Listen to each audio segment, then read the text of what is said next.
Meus cumprimentos, um prazer muito grande de estar aqui novamente cumprindo um sonho, um planejamento de apresentação das 50 maiores personalidades da doutrina espírita no passado, alguns de pouco tempo para cá e outros até do presente.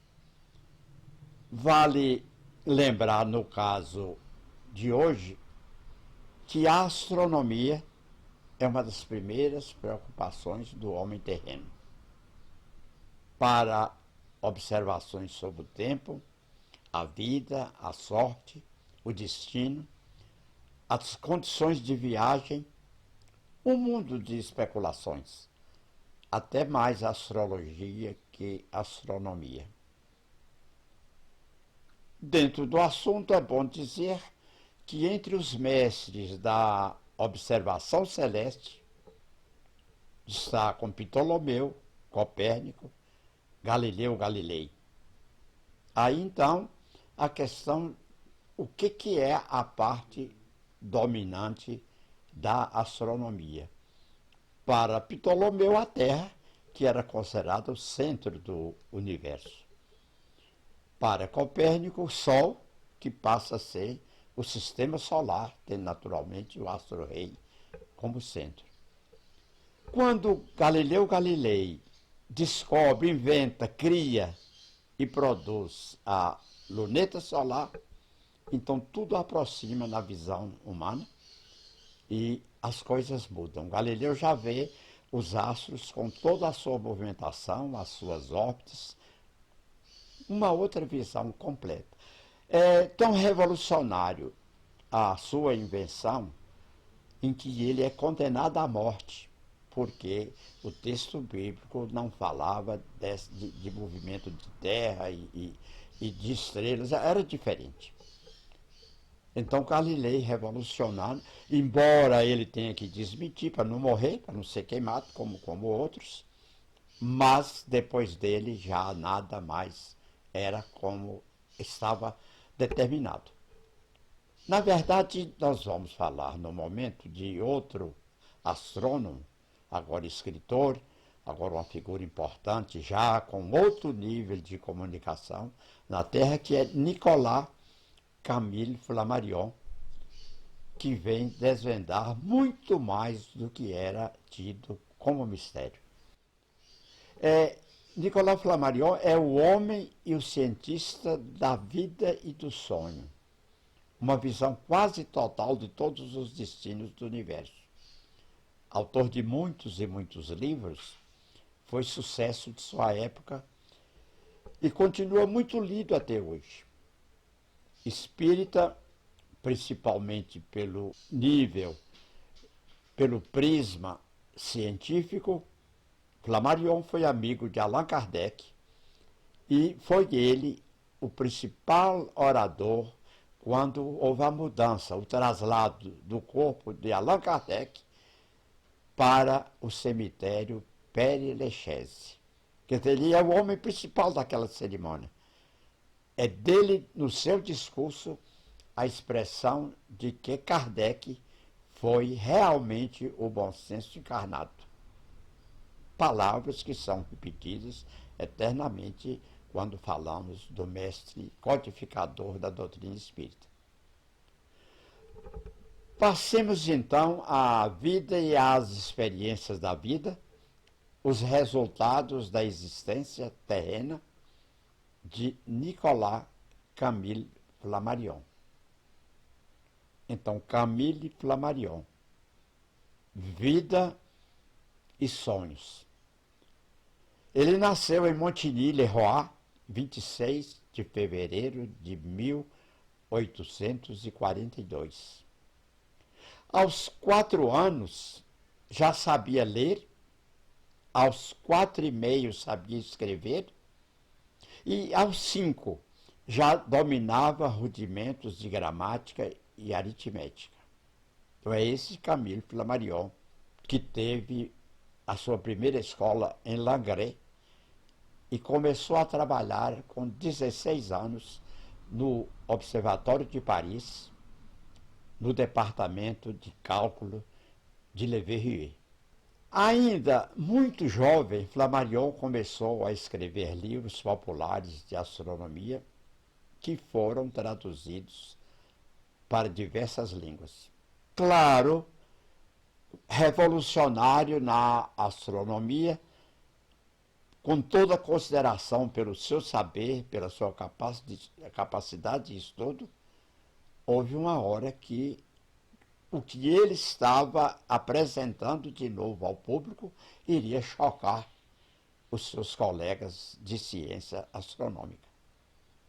Então, há um momento de sua ruptura com os astrônomos, que foi em 1862, com a publicação do livro La Pluralité des Mondes Habités, a pluralidade dos mundos habitados.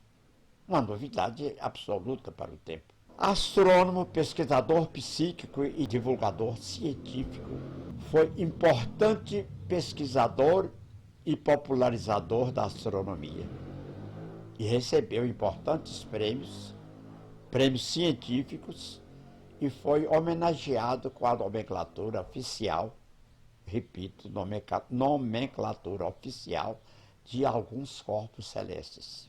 Em 1874, Camille Flammarion desposou Sylvie Flammarion. É bom destacar que o nosso imperador Dom Pedro II, amante das ciências, quando na Europa, em Paris, foi visitar o astrônomo em seu retiro e lá plantou com suas próprias mãos um pequeno cedro do Líbano, de cujo ato Flammarion gravou uma prancha de cobre para eternizar o evento. Vale dizer aqui que o nosso imperador Dom Pedro II era considerado um dos homens mais cultos do mundo, e a qualquer visita sua em outro país era natural que ele se encontrasse com as pessoas, os cientistas, os sábios, escritores, poetas, todas as classes da cultura da época, ou se tivesse um encontro com ele. Todos queriam conhecer o imperador do Brasil. Voltando a Flammarion, é bom dizer que uma de suas obras mais conhecidas, Astronomia Popular, de 1880, é a que teve maior destaque. E também ele editou, nessa época, uma série de revistas científicas dentro do campo da astronomia. Em 1882, Flammarion funda a revista L'Astronomie, que é editada até hoje, que provocaria o surgimento do Boletim Astronômico do Observatório de Paris. Em 1883, Flammarion fundou o Observatório de Juvisy-sur-Orge, dirigindo pelo resto da vida, incentivando o trabalho de observadores, cientistas amadores, estudantes e outros professores. Em 87, a fundação foi da Société Astronomique de France. Seus trabalhos para a popularização da astronomia fizeram com que fosse agraciado em 1912, já o século seguinte, com o prêmio da Legião de Honra Francesa. Em 1919, viúvo, ele se casa novamente, agora com Gabrielle Flammarion.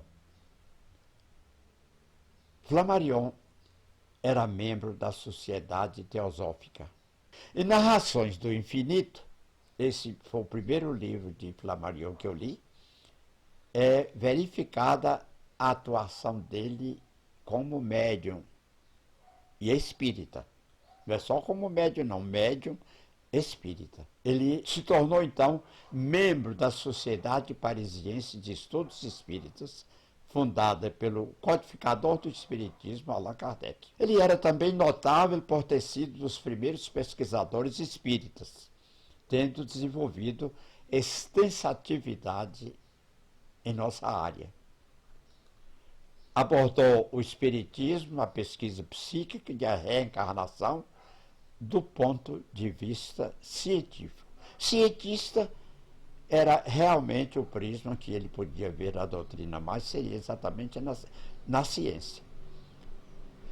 Para ele, é somente pelo método científico que podemos progredir na busca da verdade. Falar em verdade, sempre cabe a pergunta: o que é a verdade? É o que Pilatos, na conversa com Jesus pergunta o que é a verdade. A forma melhor de definirmos a verdade é a última descoberta. É o último ponto de conhecimento de uma coisa notável, principalmente na ciência.